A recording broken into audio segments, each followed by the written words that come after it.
Bueno, de teatro no, de cine. Ha sido la tercera etapa de nuestro Tino Cueto y su querida Ventu. De camino a Llanes, en Asturias, se han encontrado con Aguirre, un motero y escritor, con unos vecinos que reparan los murales de su iglesia, o con Teo y su hermano gemelo descorchando sidra.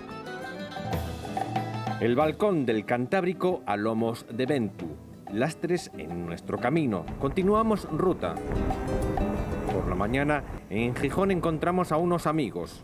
La novia. ¿La novia? Esta es la novia. Aguirre ha recorrido medio mundo con sus Vespas. 140.758 kilómetros. Con casi 70 primaveras, este escritor viajero ya prepara su nuevo proyecto, Algeciras-Estambul, mientras disfrutamos de la Laboral, uno de los símbolos de Gijón. Camino del Oriente visitamos a Teo y Gerardo, los gemelos de Quintueles, siempre en acción. Se va llenando aquí en esta llenadora que es muy antigua, lleva unos caños de cobre, lo vamos rellenando y luego pasa la corchadora. Pues tienen agua para que entre mejor en la botella. ¿Y él es el que va ahí dándole a la manivela? Sí. Esta máquina llegaba a costar tanto como un piso para vivir una familia de aquella. Aprieta el corcho, por ahí tira los cachos de corcho si lo hay y por detrás echa el agua si está muy húmedo el corcho y queda planchado.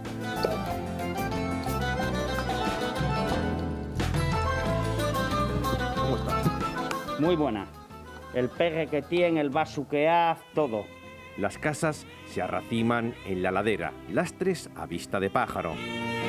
Trabajo de precisión a 8 euros la hora. Tete es una superviviente, una de las últimas rederas del puerto. ¿A quién pertenece? Pues a ese barquito que está ahí. Es que durante la noche salen a faenar y si durante la noche rompen la red, pues cuando entran por la mañana, pues la ponen aquí a coser.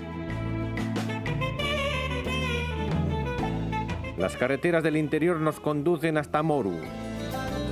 Lo curioso que tiene esto es que la iglesia al quemar en el 34 estaba encalada, entonces la cal se deshizo y aparecieron estas fantásticas pinturas.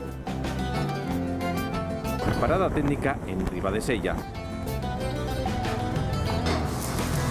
Fidel no da abasto. Estamos haciendo un arroz marinero que lleva rape, lleva pulpo, lleva unas almejinas de carril, calamar y gamba. Fumé de merluza para no perder el protagonismo del pulpo, del calamar, de la andarica.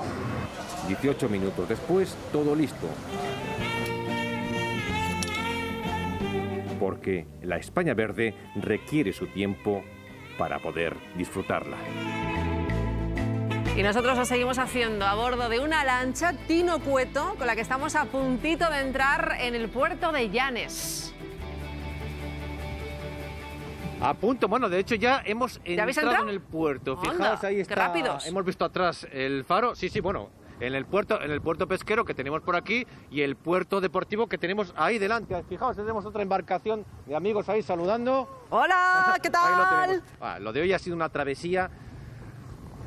travesía preciosa. Ana, tenemos a Ventu ahí esperándonos en el pantalán del puerto. Sí, no nos olvidamos de ella. Está un poco enfadada porque, claro, no hemos podido subirla.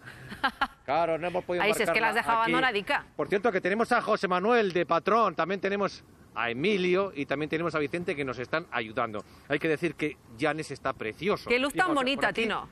Por esta puerta, si podemos llamarlo así, por esta bocana. Sí, es que tenemos el sol ahí y bueno, poco a poco va anocheciendo, aunque todavía falta un rato. Bueno, ya estamos entrando en el puerto deportivo. Por cierto, Ana, que tengo algo para ti. Tino, tengo que enviarte algo. Espera, que me ha llegado, que te quería avisar, que Dime. me ha llegado la caracola que me mandaste ayer, que estoy feliz, que va para la maleta. Claro. Y que eso, Claro. que veo que has hecho caso a lo que yo te he dicho. Sí. Quiero un souvenir de Tino en cada etapa.